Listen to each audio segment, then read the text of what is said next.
Así sueldo chapa fina para que la soldadura no haga cuerpo del lado interior. Primero pongo un perfil L de aluminio y lo sujeto con las pinzas para que quede en el lugar y nos haga de respaldo para que la soldadura no haga cuerpo del lado interno. Una vez que lo tengo en el lugar, empiezo a soldar por puntos, primero dejando un espacio de 1 centímetro más o menos entre punto y punto.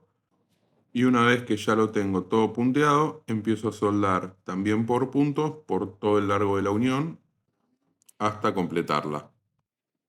Una vez que termino de soldar, retiro las pinzas y el perfil de aluminio y ahí podemos ver cómo esto no permitió que la soldadura haga cuerpo en el lado interno.